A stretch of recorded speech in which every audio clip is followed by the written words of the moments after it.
मध्य प्रदेश विद्युत वितरण कंपनी की लापरवाही से चांगोटोला क्षेत्र के लोग परेशान हैं।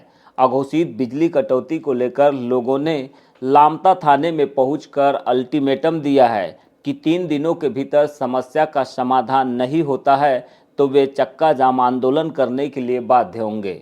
चांगोटोला के सरपंच प्रमोद ठाकरे के नेतृत्व में पहुंचे ग्रामीणों और किसानों ने बताया कि बच्चों की बोर्ड परीक्षाएं चल रही है, खेतों में सिंचाई के लिए पानी की नितांत जरूरत है। बावजूद इसके निर्बाध तरीके से क्षेत्र में बिजली की कटौती जारी है। बिजली कंपनी से लेकर क्षेत्र के जनप्रतिनिधियों को भी इस बारे में सूचना दी गई है और कई बार शिकायत भी की जा चुकी है, लेकिन अब तक बिजली कंपनी की ओर से इस समस्या का हल नहीं निकाला जा सका। लिहाजा उन्होंने पुलिस विभाग को आंदोलन करने से पूर्व लिखित में सूचना दी है।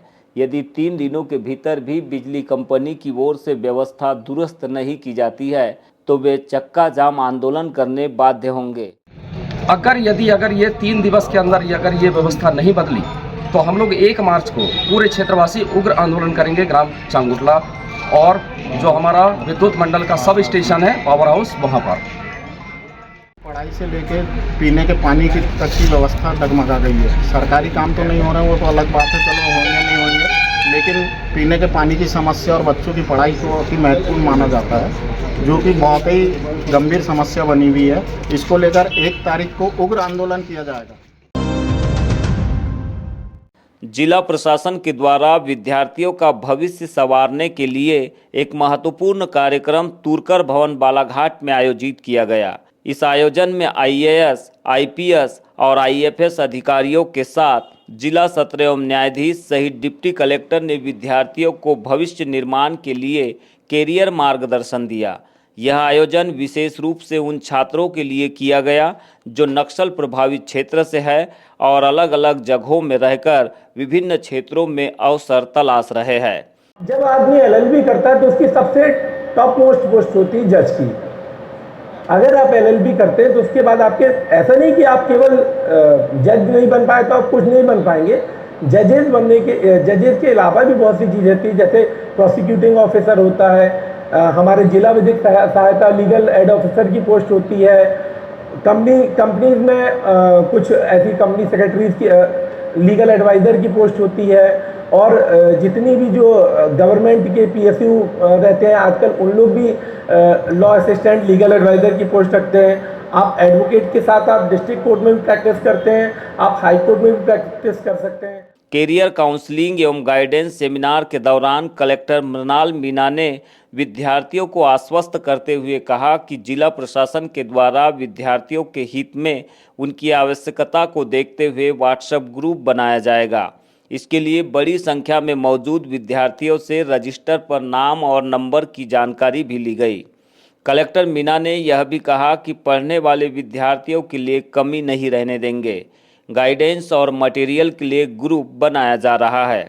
थोड़ा मेन स्ट्रीम से हटके ये इलाके हैं, थोड़ा पिछड़े हुए ये इलाके हैं, तो हमारा प्रयास था कि वहाँ से युवाओं से एक संवाद स्थापित किया जाए। नेसेसरली ये नहीं कि आप शासकीय सेवा में ही अपना करियर तलाशें। जैसे शुरुआत में कुछ 2 युवा वक्ताओं ने एआई के बारे में आपको काफ़ी डिटेल में बताया था, तो एक तरीके से हमारा इंक्लिनेशन ये था कि शासकीय सेवा, क्योंकि आप में से ही काफ़ी लोग हमारे पास आते हैं और पूछते हैं कि एग्ज़ाम की प्रिपरेशन में क्या स्टेप्स होते हैं और क्या क्या उसकी तैयारी किस तरीके से की जाती है, तो उसके बारे में तो हम आपको डिटेल में बताए ही, बट इसके साथ में कहाँ पे प्राइवेट सेक्टर्स में अपॉर्चुनिटीज़ हैं। मुझसे पहले जितेंद्र ने काफ़ी इसके बारे में डिटेल में बताया।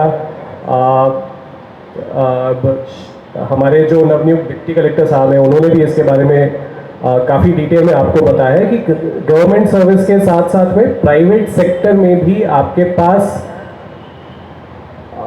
एम्प्लॉयमेंट की अपॉर्चुनिटीज़ बहुत है, बट प्रोवाइडेड कि हम उस मोटिवेशन के साथ और उस डेडिकेशन के साथ काम करें।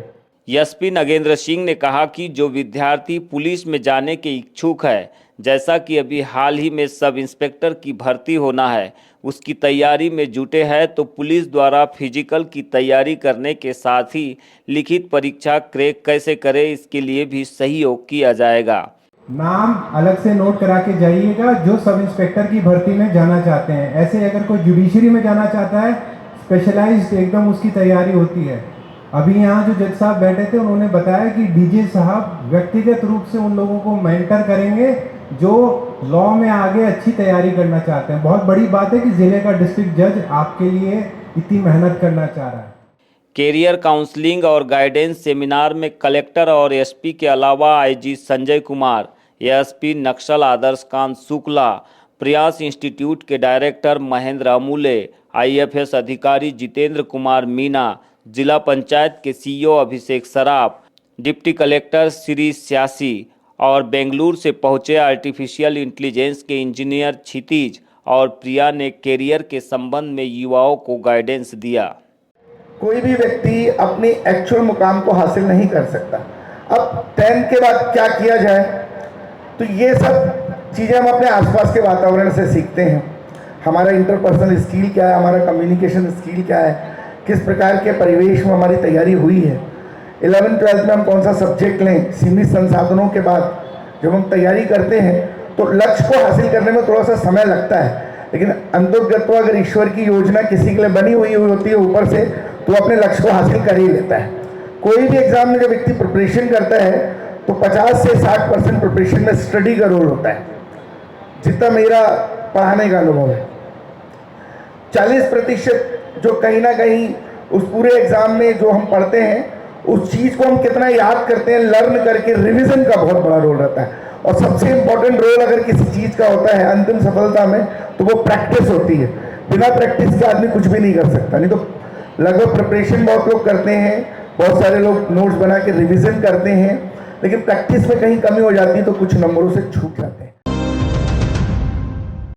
किरनापुर जनपद की ग्राम पंचायत सारद में 7 पंच और उपसरपंच ने सामूहिक रूप से इस्तीफा दे दिया है। हालांकि इस्तीफा अभी तक स्वीकार नहीं किया गया। पंचों का आरोप है कि सरपंच पति रमेश बिसेन पंचायत के हर कार्यों में अनावश्यक दखल देते हैं। पंचायत की बैठकों में आकर पंचों के साथ अभद्र व्यवहार करते हैं और मारपीट की धमकी भी देते हैं। पंचों को न तो बैठकों की जानकारी दी जाती है और न ही उनकी राय ली जाती है। शिकायत ये थी कि साहब 1.5 साल हो गए हम शिकायत कर रहे हैं ग्राम पंचायत सारद की, आज तक कोई कार्रवाई नहीं हुई। आज हम 7 पंच उप सरपंच मिलकर इस्तीफा देने आए हैं। कौन कौन से ऐसे प्रकरण हैं जिसको लेकर आप लोग जांच की मांग कर रहे हैं? प्रकरण तो बहुत सारे, जो नाडे वाला प्रकरण है, सरपंच पति जो पंचायत भवन में आके मारपीट करता है पंच लोगों के साथ में, सुदूर संपर्क में मशीन जेसीपी से काम करवाया। पंचायत भवन अभी एक हमारे भवन बना है, लगभग अभी 6 महीना भी नहीं हुआ, जिसको अभी छत भी उसमें सीपेज मारने लगा, और अन्य भी ऐसी भी शिकायतें हैं। उप सरपंच नंदकिशोर ढेकवार के नेतृत्व में पंचों ने कलेक्ट्रेट में अपना इस्तीफा सौंपा। जिला पंचायत के प्रशासनिक अधिकारी ने इस्तीफा स्वीकार नहीं किया और शिकायतों की जांच का आश्वासन दिया। पंच राजकुमार पारधी ने बताया कि सरपंच ममता बिसेन है, लेकिन सारे काम उनके पति रमेश बिसेन करते हैं। निर्माण कार्यों में अनियमितता की शिकायतें कई बार की गई, लेकिन कोई भी जांच नहीं हुई। इसीलिए वे सामूहिक इस्तीफा देने के लिए बालाघाट पहुंचे। काफ़ी नाराज़गी है हमारे सरपंच के प्रति हमारी। वो इतना भेदभाव कर रहे हैं। एक पंचायत तो एक है, लेकिन टोले 2 है, एक नदी टोला है, एक पटेल टोला है।